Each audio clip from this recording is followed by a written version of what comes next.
Welcome back to the Law Live Audio Wrestling. Yes, it is that time once again where I get to sit down with some of the coolest people in the world.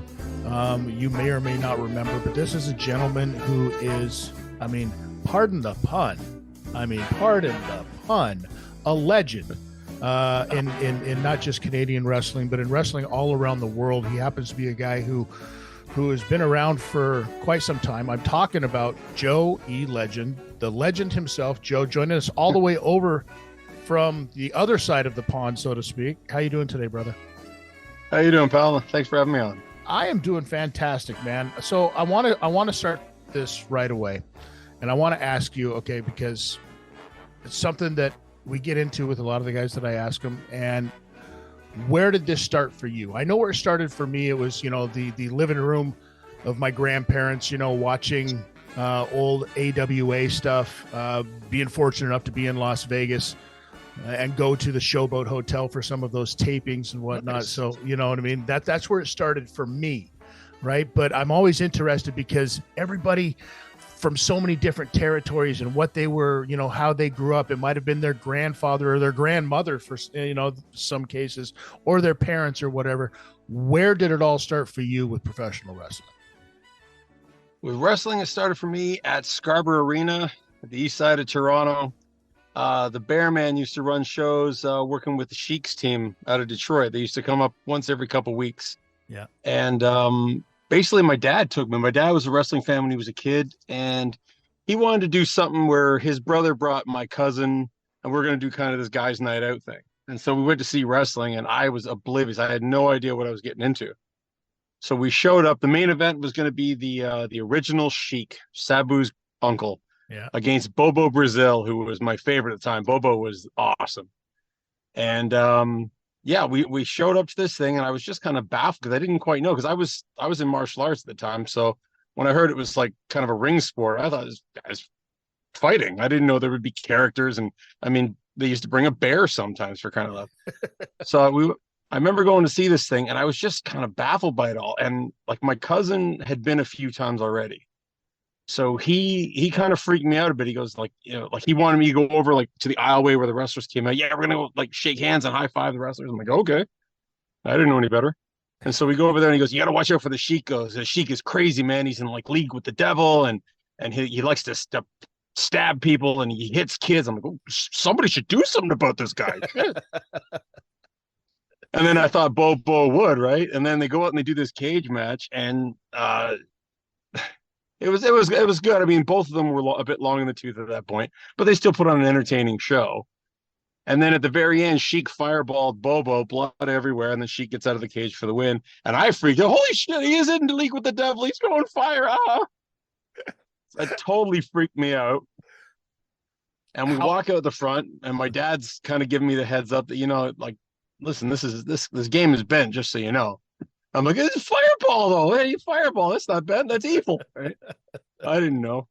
I was about 14 at the time, right? Okay. I was just gonna ask. Yeah.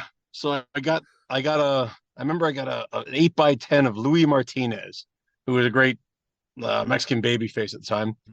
And I got one of Bobo, and then we went outside, and Dad said, oh my God, it's him. You got to get his autograph. I'm like, who? And we walked over to this well-muscled black guy, and I got his autograph. I had no idea who it was, but my dad was shaking his hand and he wasn't marking out, but he was still kind of a bit of a fanboy to them. Yeah. I didn't know who it was, and it turned out it was Sweet Daddy Siki, who ultimately, he was one of the guys who trained me.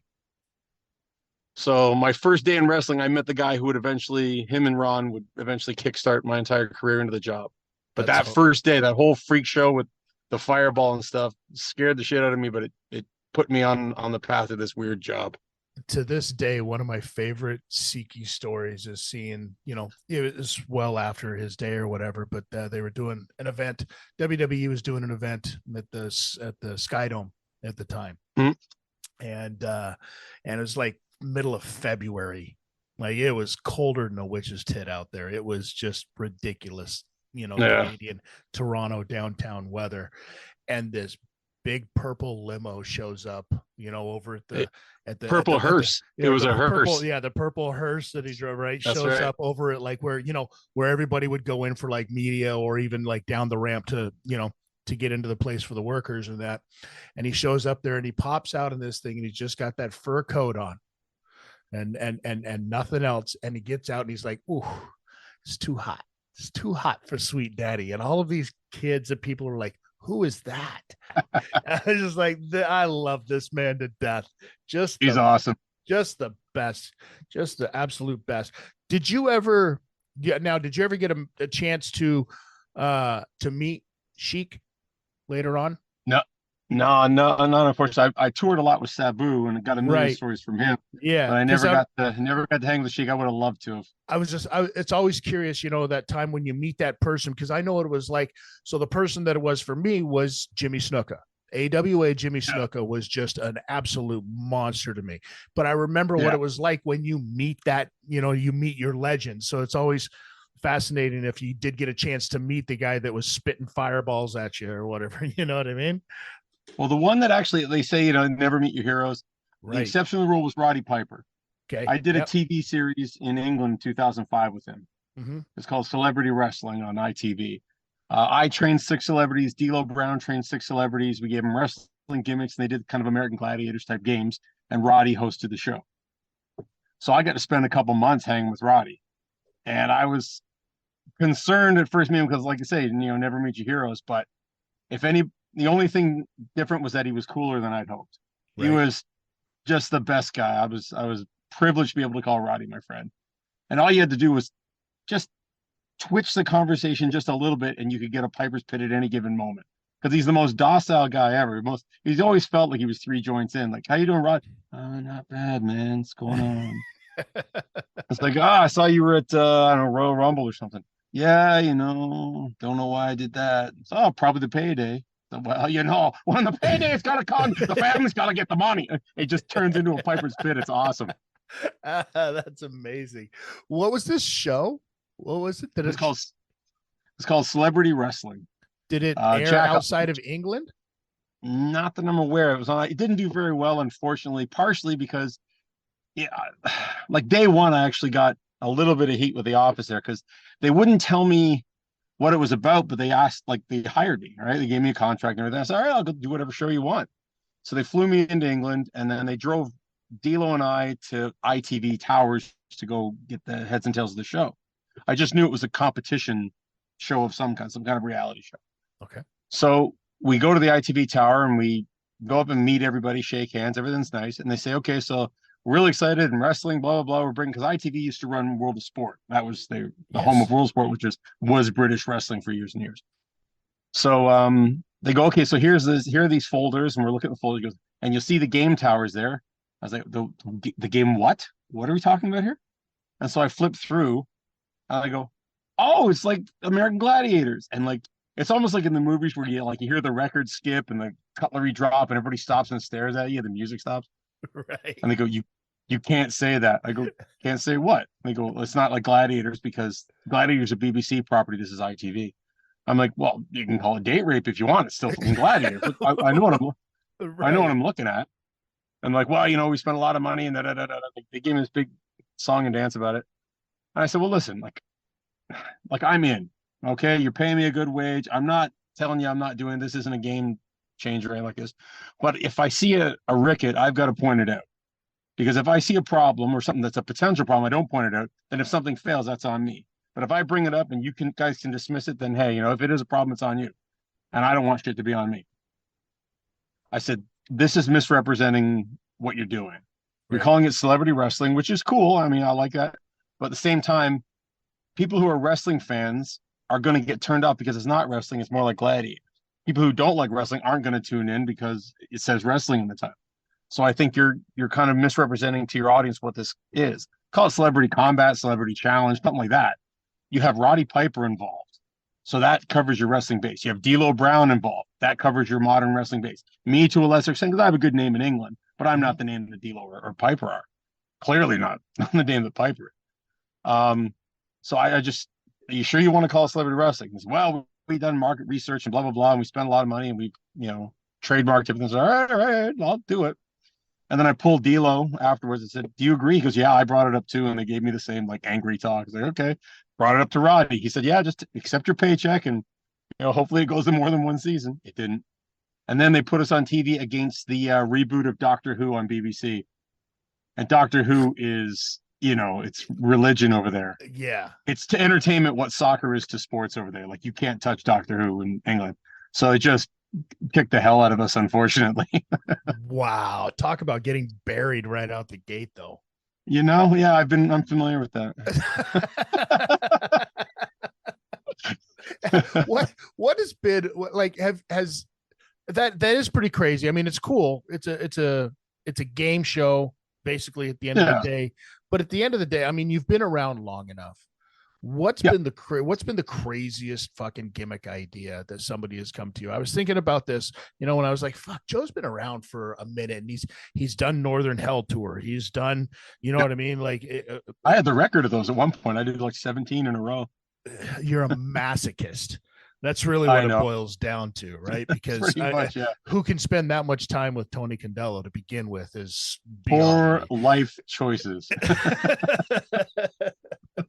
But I remember a promoter one time came up to me when I was young and wanted to pay me to get an artificial boob put in, right? Just one. And I was like, what? Of course. I was like, this is absolutely asinine. But I threw him a number. Don't kid yourself. Of course, yeah. We're all whores in this job. Right? What have you had somebody come up to you where you just had to like do a second take, and be like, you want me to do what? And I'm not talking about the Just Joe gimmick either. We'll get into that in a second. Yeah, I should have rethought that.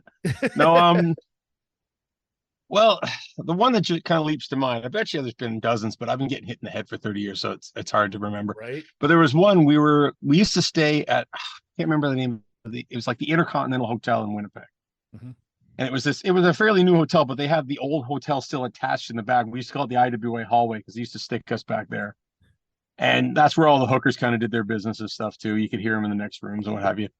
We actually had to go knock in on the door. A guy was choking out a hooker and we had to chase him out. Me, Swinger, and Edge. But anyways, neither here nor there. But the owner of the hotel tried to give us the impression that he was like mafia connected. Maybe he was, maybe he wasn't. I have no idea. But he was trying to give us that impression. And so he kept standing there in the lobby giving us this thing, I know how to make money at your job and blah, blah, blah, blah, giving the story. And what he wanted to do is he wanted to do an outdoor show in the parking lot in February. Now, February in Winnipeg is like minus 30 every day. That's a good day. And he wanted to like build a snow arena where people would sit on like a snow tribunes, right? Like on the seats. Yep. And as we walk to the ring, he doesn't even want us like dressing for the winter. He wants us out there in like shirtless and wrestling gear and everything. And as we walk to the ring, he wanted snow blowers on each side of us shooting snow over top of our heads as we walk through. And he was under the impression nobody would get pneumonia. Are you shitting me? Yeah. And he was determined this was a moneymaker. So you're not going to draw. Number one, you're not going to draw flies. Number two, you're not going to get anybody to agree to do this. No. Are you out of your mind? No. But he was determined. It was the deal. He was going to talk to Tony and he was going to make it happen. Never made it happen. Man, nobody. I mean, and you're pretty weather determinate on that one. You know what I mean? Like, yeah, if you don't have it, now. if it's just frozen ice instead of actual light snow, because at that point, it's Winnipeg winter, so you're going to be shooting like rocks and sawdust and it's a parking lot. You're going to be old spark plugs and coins, needles. A lot of needles. A fucking ton of needles. Wow, that's incredible. All right, so beyond that, tell me and tell everybody a little bit about how you ended up getting to work with WWE and the Just Joe gimmick. Was that your idea or was that somebody else's? No, it was not. Oh.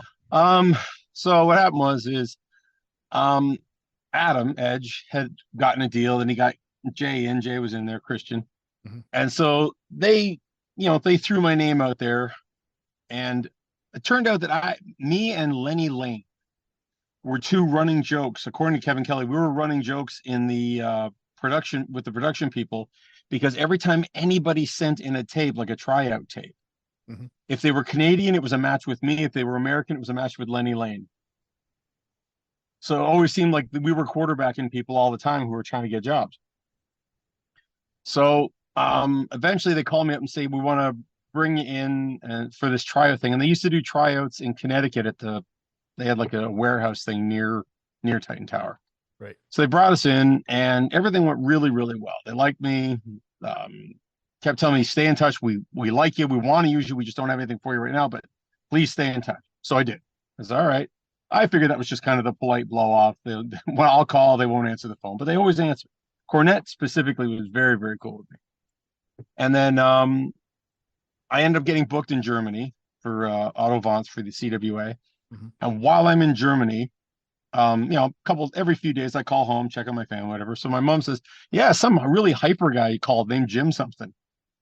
I go, hyper guy named Jim. I was thinking of a local Toronto guy. So what's his name? So she goes and finds the paper. She goes, Cornetto? Not Cornetto. He's not an ice cream. It's Cornette, Jim Cornette, right? I go, he called? Really? Give me the number. So I went and got like a bag of change to make sure I wouldn't run out because everything's payphones at the time, right? Well, right. You having a cell phone. So I stood there in the rain, called Jim Cornette, and I figure I'm going to call and just, get his machine, and then I'm going to have to wait for him to call my parents. So I'm going to have to call my parents every day to see what the message is. He picked up immediately when he heard my voice, which was so nice. Every time I've ever called Jim, he's always picked up, which is really cool because I've heard he doesn't, but he does with me. Nice. And he says, yeah, we want you to come in like in 2 weeks. We got a gig in Michigan or something. I want you to come in for this another match. We want to see your stuff, blah, blah, blah. I'd already had a tryout match at Skydome, which honestly didn't go very well, I thought. But Cornette pulled me aside afterwards and said, we love what you did because there were some screws, but we knew they weren't your problem. We knew you fixed them. And, the audience doesn't know that, but we know that. So don't beat yourself up. Because I was like, anybody got WCW's number? It looks like I'm not getting a job here. But Cornette's, that was one of the reasons he said to keep in touch because the guys in the gorilla position seemed to like the fact that I was correcting issues that were coming up during the match. Okay. So Cornette calls me, or I called him from Germany. He says, yeah, can you come in 2 weeks? I said, well, listen, I'm in Germany for the next 6 weeks. But if you can guarantee me a job, I'll come home tomorrow. And he's like, well, no, stay there. It's perfect. You're in Germany because now I can tell the office we want you, but you're not available. That makes you wrestling's like a bitchy girlfriend. They only want you when somebody else doesn't, right? So I'm like, okay. So I did the 6 weeks in Hanover, went home for 3 weeks, came back for 5 weeks in Bremen. Come home at Christmas time. Cornette calls and says, okay, we got a few things in mind for you. Please stay in touch. But it's always stay in touch, never, confirmation of a job or anything like that. Right. So I ended up going out for Emile Dupree for the summer of 99, best summer of my life. And I was out there from the last week of May until the end of the first week of September. And we had 3 days off the whole summer. Loved it. It was the most fun. I was talking about my game. I'm sure you'll know the name Chi Chi Cruz. Absolutely. Best baby face most people haven't heard of, but should have, because he's such a talent. 100%. I had the best matches of my life with that guy. And that summer we just tore it down every night. It's fantastic. So towards the end of the summer, I get this call because we were staying at the referee's place. Frank Parker, God rest his soul. Frank Parker. Yep, absolutely. Yep. And I get a call there from Christian. He says, listen, Terry Taylor's about to call you. I was like, okay. He goes, yeah, I think they got a job for you. I was like, fantastic. He goes, they want you to be a new Freebird. I was like, eh? He goes, yeah. Cornette seems to think you'd be a good Terry Gordy for the new Freebirds. That role. I was like, I'm not big on Southern Fried Rock. I don't drink, and I wrestle. I don't really brawl. You sure about this? He goes, do you want the job or not? Who else was supposed to be in it? There's me, Reckless Youth, and then there was a constant third name kind of changing up all the time. But Reckless and I were the first two. Okay. I remember Scott Vick his name was thrown around a lot for this. So he might have been the most considered for the third role. So I was like, okay. So then Terry Taylor calls me an hour later, and it's totally cool. Okay, can we bring you in? When can you come in? I said, well, I don't know. When do you need me? He goes, well, can you come in here on September 7th? I said, well, this is great because I finish up here. My last gig is the 6th. Or my last gig is the 5th. Can you fly me into Connecticut on the 6th from Halifax? He's like, yeah, not a problem. So they fly me in. They say Michael Hayes has to watch me work because he's going to be the manager of the whole team, obviously. Right. So I'm like, okay. So I went and did the thing. got on great with Mike. They give Reckless and I the job right there because we worked each other in a match in the training center there. So like, great. And they said, okay, well, here's your contracts, blah, blah, blah. We'll start paying you right away, which I liked very much. So then they said, we'll be in touch once we have your visa. And it took them 7 months to get my visa for a guy who's never been arrested. I was arrested once, but it was never conviction for doing security in an illegal casino. Yeah. But beyond that, I think I had maybe two parking tickets or speeding tickets. That's about it. I don't know why it took him 7 months, but it did. So in the meantime, they brought me down to Detroit once. I went to the Palace of Auburn Hills to do a show because I just wanted to see what I was up to, if I was still staying in shape, still working, blah, blah, blah. Yeah. And Michael Hayes, it turned out, didn't want to be on camera anymore. So he just wanted to be an agent for the tag teams. So they threw the Freebird gimmick out the window. Now they didn't know what to do with me. So they flew me in, I think it was in February, to meet Vince. And it was me and two other guys. I can't remember who the guys are, to be honest. I wish I could. But it was, I got the last flight out of Toronto during a blizzard. They closed down the airport. I think mine was the last flight to leave Toronto. So I get to Connecticut. They bring us to Titan Tower, and we sit all day. I was at Titan Tower from like 10 a.m. I didn't meet Vince till 7 in the evening. Oof. We sat outside, and one at a time we went for interviews with him, and each of us, he took like a half hour, 40 minutes. And I was the last one. So I was sitting there going, I wonder if he's just going to call it a day, and like, I'm not going to see him at all. I don't know what's going on, right? But I guess what he was doing is he was interviewing guys, but before he'd interview them, he'd watch a video of their stuff so that he'd be familiar, which is the smart move. Yeah. So he brought me in, and like, Linda's so nice, and she's like, can I pour you a coffee? I'm like, don't you have people to do that? Like, aren't you the boss's wife, right? But she's being so sweet. And so it was me, Vince, Bruce Pritchard, and somebody else was there. I can't remember who it is. Doesn't matter. So Vince starts going through stuff with me. He goes, I don't know what it is with you Canadian guys, but there must be something in the water, but you seem to just get it. I mean, you and Ed and Christian and Jericho and all you guys really seem to get it. I'm like, okay, well, this is a good start. He goes, I've watched your stuff. I'm assuming now that it was just a minute ago. But he goes, I see you as a halfway point between Mick Foley and Ted DiBiase. And I was like, wow, that's wow. Okay. Wonderful compliment. Yeah. Okay, this is going better than I could have hoped. So he takes out this little piece of paper. He said, now, Kevin Kelly called you about a month ago and did an interview with you just to get a personal bio of you so that we could decide, how best to get a character that suits your personality. It's like, yeah, okay. And I remember, I talked about martial arts background and stuff like that. But on the Indian reservation tours, Don Callis canceled out once, last minute. Said he was sick. I think he just didn't want to do it. Sure. But so they asked me if I'd work twice a night. Once under a mask as Dr. X, and then once as myself. So I was like, yeah, I'm always looking for more ring time, and you're paying me more, so be it. But the first night, Dr. X, nobody believes Dr. X is going to do any fucking business, right? So the second night, I pulled the goat aside, the ring announcer, we called her the goat. Yep. So I pulled her aside. I said, I'm not Dr. X. Okay? Say I'm from San Francisco General Hospital, Communicable Disease Ward, and call me the male nurse. Right? And so she's like, okay. So I came out and I minced it up. I swanned about. It was the most effeminate thing ever. And like, I would take a hip toss and then I would hug the ref's leg. Like, get him off me, get him off me. And then I'd start, oh, hold on, I'm almost there. I'm only helping his leg. And then the ref would kick me off. I'd roll out of the ring and sit on a guy's lap and play with his hair. Just the most effeminate thing you could do. I said, it makes Goldust look butch, right? I mentioned that in passing, but I thought the interview with Kevin was over when we were talking about this. I didn't know he was still writing stuff down. So Vince looked at this paper. He goes, I understand you did a gimmick called the male nurse. And I was like, fuck. Oh, dear God. Oh, no. No. Right? He goes, says here, your quote, it makes Goldust look butch. I'm like, in my mind, I'm screaming. Right? He puts the paper down, looks me in the face, goes, I never, ever want to see that. I'm like, thank God. Oh, God. Anyways, I thought I was going to wind up being a transsexual Nazi Eskimo or something, right? Could you imagine? Oh, gee whiz. I don't want to. Bad enough with the Just Joe thing. So we sit there and we're kind of spitballing ideas. And he said, well, what do you see yourself doing? And it was an anniversary of some sort from the Waco, Texas. What was his name? David Koresh. The guy who David Koresh, that's the one. I kept thinking Jeremy Borash. Okay. David Koresh. So the David Koresh thing, it was an anniversary of some sort, was in the news. I said, well, actually, I said cults scare me.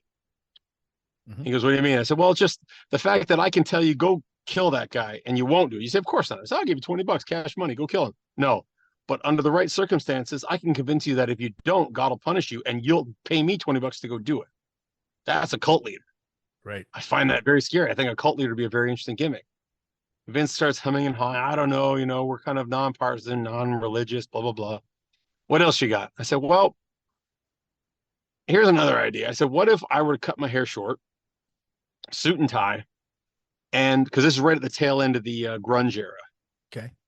I said, all these kids are out there, the flannel, the face piercings, the tattoos.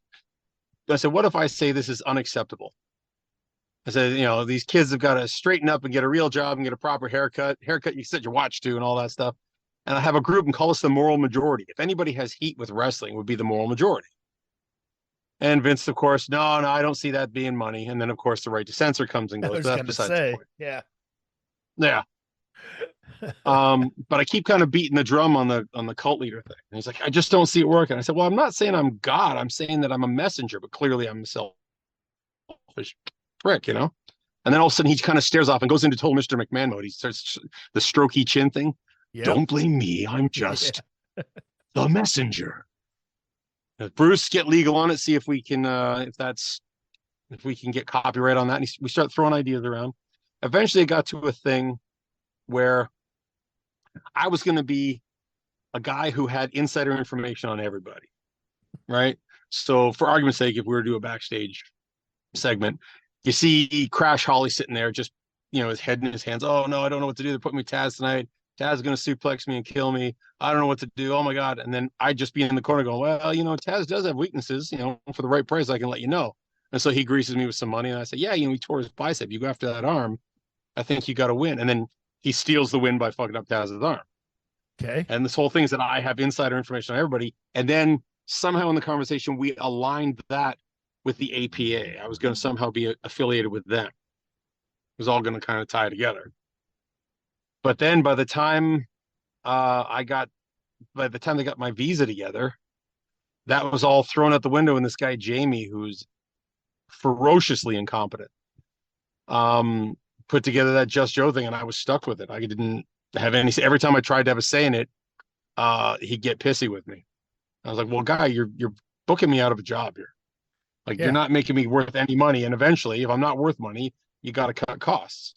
And conveniently, once the day they bought WCW was the day I got released, me, Jason Sensation, a few others, but especially me and Jason Sensation, because they got to pay for work visas for us. Right. So if you're going to cost cut, it's a double cost cut. You're not having to pay for visas and you don't have to pay my wage. So it made sense. They had all these guys they wanted to throw right on TV, and they had no TV plans for me. So the whole thing was just kind of a big screw job. The idea, like, they used me to get the Kurt Angle Hunter deal off the ground. Mm-hmm. I'm like, hey, Hunter, Kurt's trying to nail your wife. Hey, Kurt, Hunter's slapping Stephanie. I was the guy in their ear.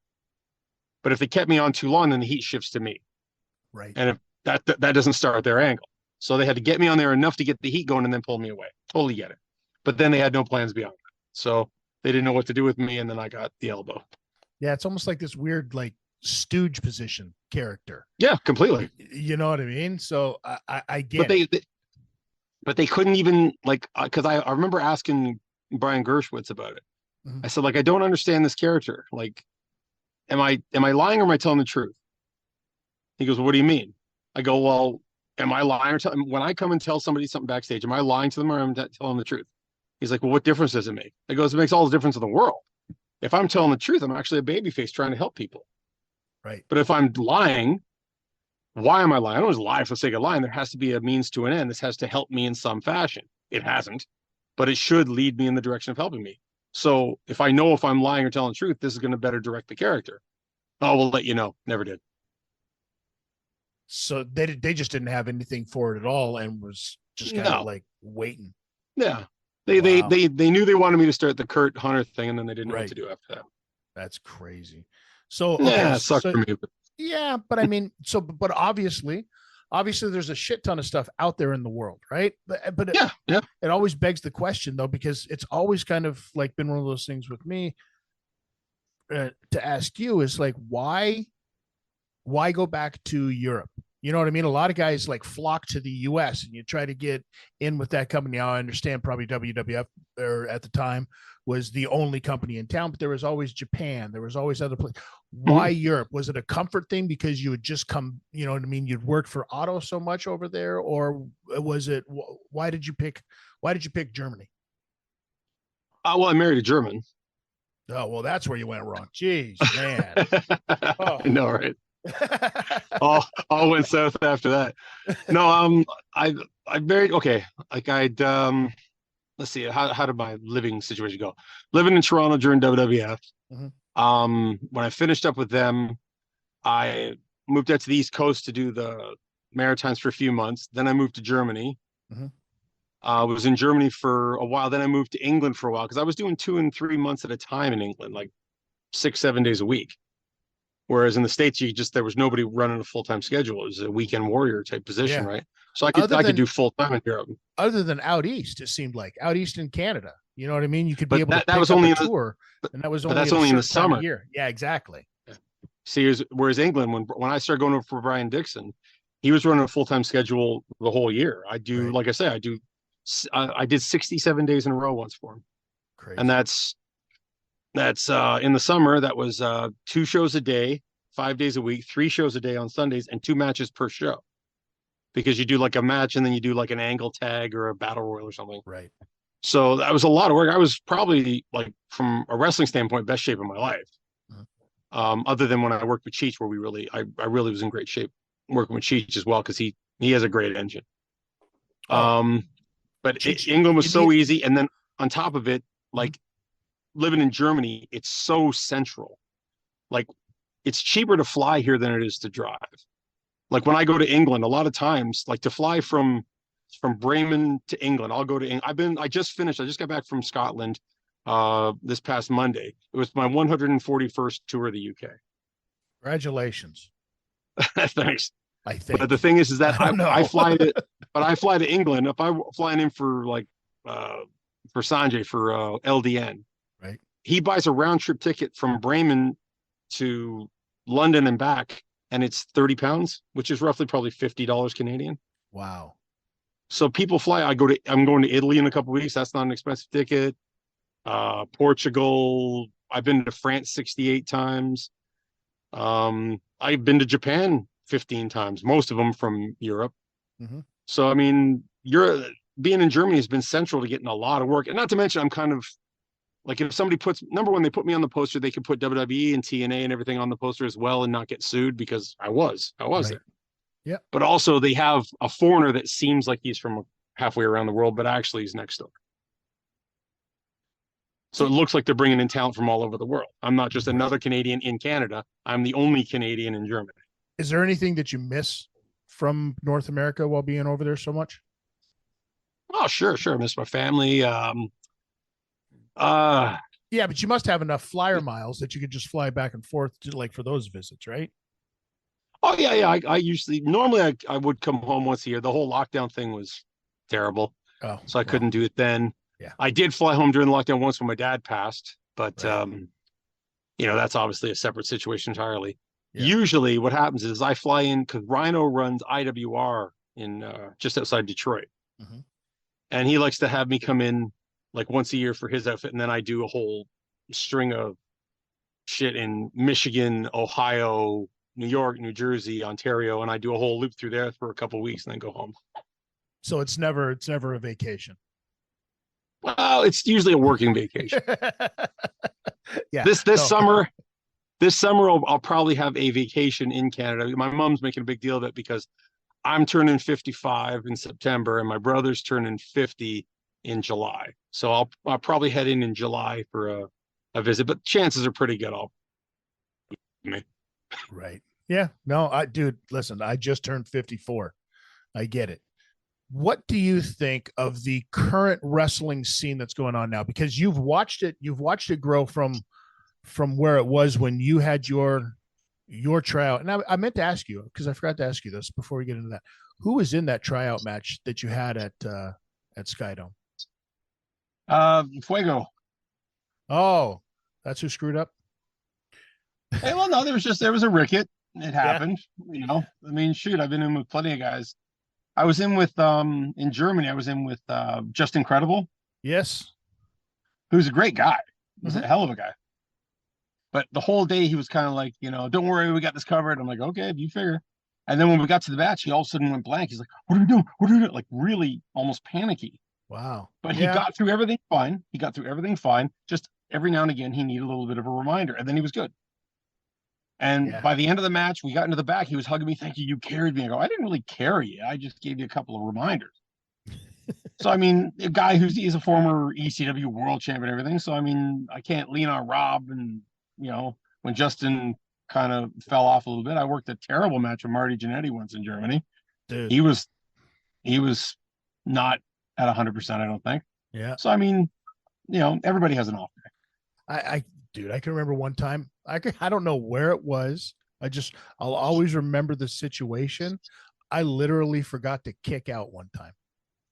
Just have it. It was one of these, like, it was like falsy back and forth, boom, boom, boom. And I was thinking, where are we at next? And I literally just forgot to kick Where you out. were then. Yeah. I was like, what the fuck did you just do, you idiot? Yeah. Thankfully it was on like a fair show, or you know what I mean. It was Yeah. one of those things, so it didn't really matter too much. But man, Wasn't a career burner. yeah, it's one of those ones that just sticks in your head the entire time. Just Yeah. like, can't believe I You feel did like something so stupid. You feel like you shockmastered yourself. Man, at least that guy's getting, he got the rub off of it. I love Fred. Fred's a great guy. Absolutely. Now that makes me ask though, what do you think of because you see a lot of the stuff in the European territories, the European circuit, so to speak, right? What's Sure. going on there?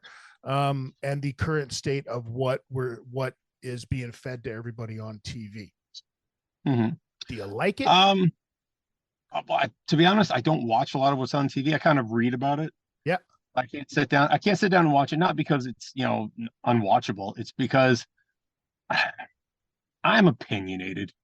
So I sit there and who booked this? I can't, and I sit there and I just put myself in a mood. Yes. So I've decided to stop putting myself in a mood by watching it.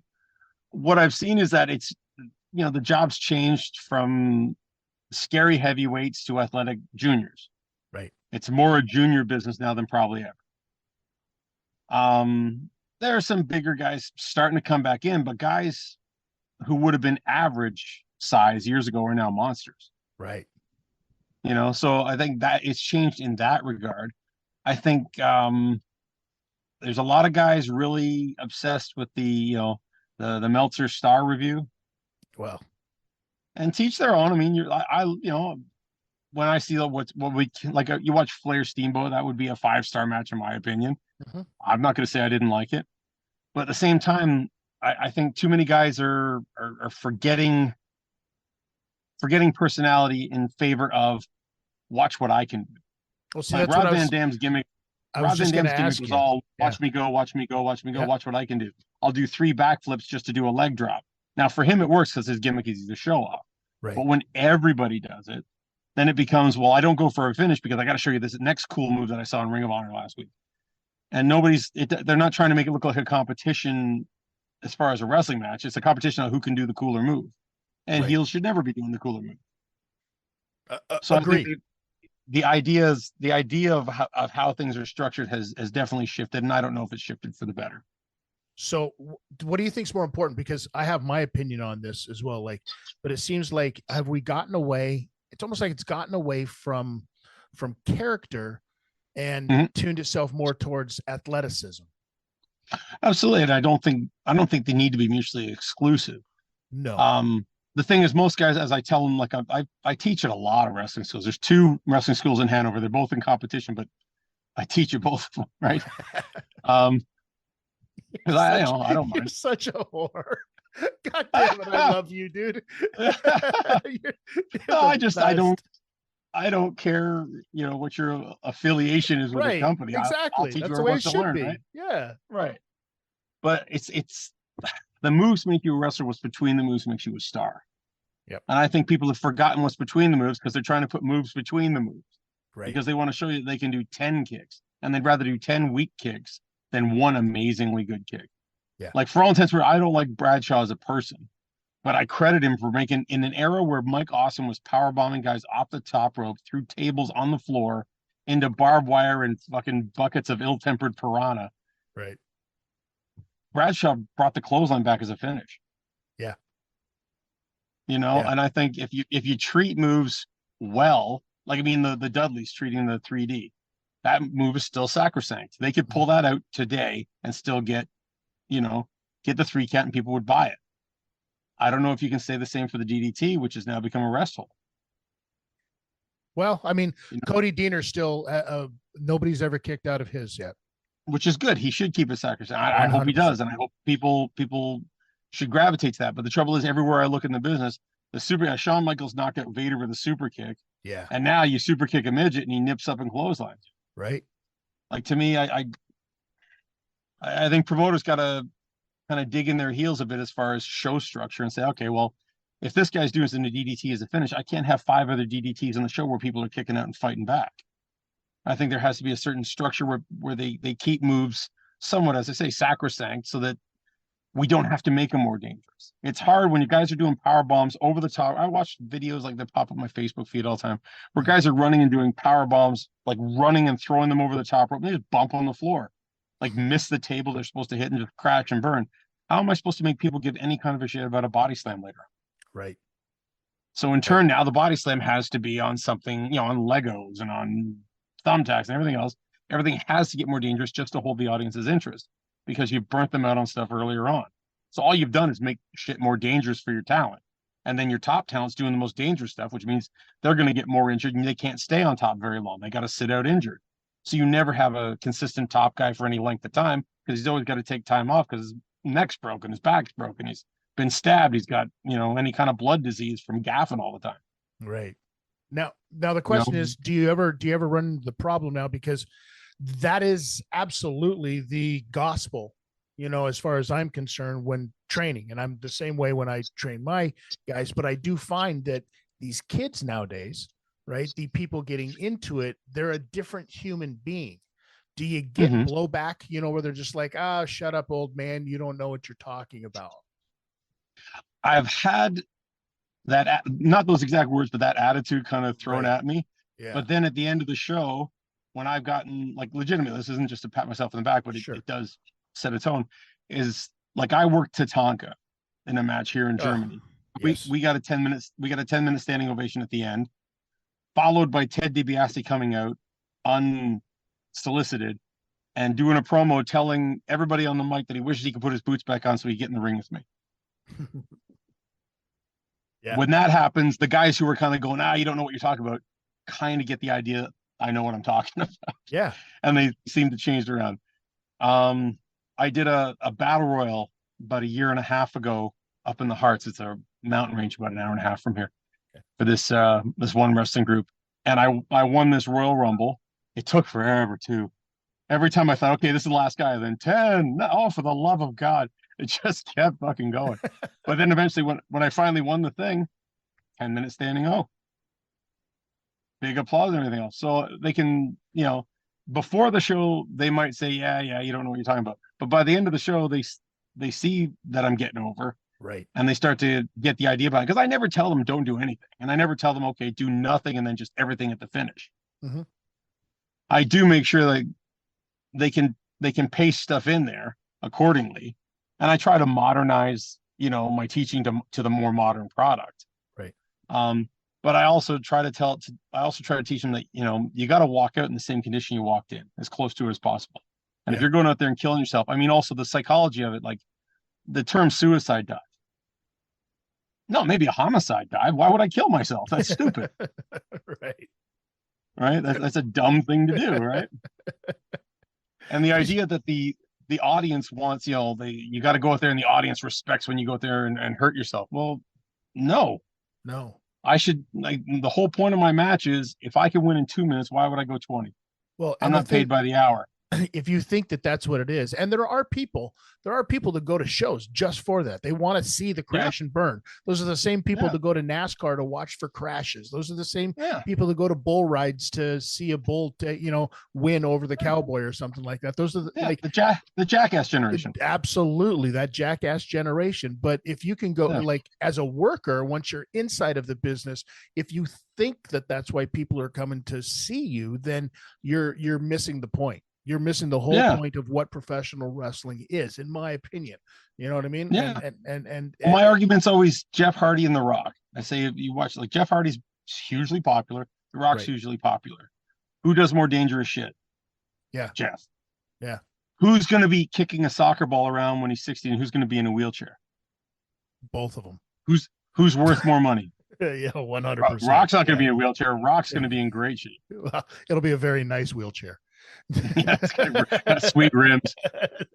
Rock never did anything particularly dangerous. Right. I mean, he got over the less dangerous shit he did. He was doing that cross body 2/3 of the way across the ring when he started. Yeah. And then he gave that up and he did a ground game, and all of a sudden, he put personality first. Mick Foley, he would fall. I remember watching him on WCW. He was on the apron and Sting drop kicked him. He just took a flat back bump on the concrete from the apron. It was horrific to see. Yeah. At the same time, you couldn't look away. No. But Mick Foley did all this stuff and he was hurting himself all the time. And people were like, "Oh, I can't wait to see what this fucker does next." Ha ha ha ha. And then he did that cage thing with Taker and said to himself, I can't do this anymore. I'm going to kill myself. I'm panicking my family. I can't do this anymore. So he put a sock on his hand, made the character matter. He's 3-time world champion. That's unbelievable. He wasn't a world champion when he was taking all those bumps and killing himself. He was a world champion when he made the people go, "Oh, please don't hurt yourself." That's where the people were emotionally invested. You also got to remember the office themselves, I can imagine, were like, "Listen, we can't be putting the belt on a guy who could potentially be out for months after one of these ridiculous, or could die in the main event after one of these ridiculous things that he's doing, So it wasn't until after that they were like, "Okay, listen, the character is over, and let's give this kid a run," So I mean, they didn't care about the character until he put the sock on his hand and decided to be personality. Correct. Like they had plenty of opportunity, right? They had plenty of opportunity because this wasn't his first character either. Yeah. So listen, fucking Office. Anyways. That's the trouble. That's the trouble also with that, the Hell in a Cell now, is that if they were to do a Hell in a Cell without a big bump off the cage, people would feel robbed. So now every year, one person has to put himself at risk for that company. And eventually it's going to blow up. It's going to blow up hard. And I don't want that day to come. No. But somebody's going to get really, really, really hurt. And that's going to be on The Office. Yeah, because I think some young guy's going to think, if I don't do this, they're never going to push me again, and that's my career. Yeah. Well, you saw that they tried to do some of those things in AEW with some of the bigger bumps. They're taking, but they're clearly like you completely padded out underneath and gone through, almost to the point of cartoonism. For the what's the point of the bump in itself if it's just you're just giving away the magic trick, so to speak. You know what I mean? I don't understand that end of it either. So, I mean, listen, all of those things should mean something. There's a reason that the Von Erichs, did 80,000 people, when nobody else could in the world, back then. And it was clearly because of storytelling. And because people cared about the characters. Correct. 100%, And I mean, listen, at the end of the day, Joe, you've been a character that people have cared about, obviously, because you're still making a fucking living at this. When are you going to wrap it up? Have you thought about it? And have you thought about what you're going to do afterwards yet, or what? Well, I mean, I'm not what I once was. I've had both my hips replaced. Yep. A couple of years ago, but I'm still able to go. And I mean, I kind of find that helps in my training as well when I'm teaching the students, because a lot of guys who train don't get in the ring anymore, so they can talk a big game and not back it up. I go out there and back it up anyways. The students seem to oh, okay, he does what he's talking about, and he brings it to the shows as well. Right. So I like doing it myself. I tend to do more training now than I do shows. But yeah, more shows. And a lot of times when I go, like I'm going to Italy in I think 2 weeks. 2 weeks? So like 2 weeks. Anyways, it'd be my 39th time in Italy. Crazy. And they usually bring me in to teach a seminar and do a show. Right. So if anything, it might just slow down into training, just being a full-time trainer. Mm-hmm. But who knows? I'm also signed up to be in a whole bunch of upcoming films, so we're going to see how those work out. Of like one step at a time.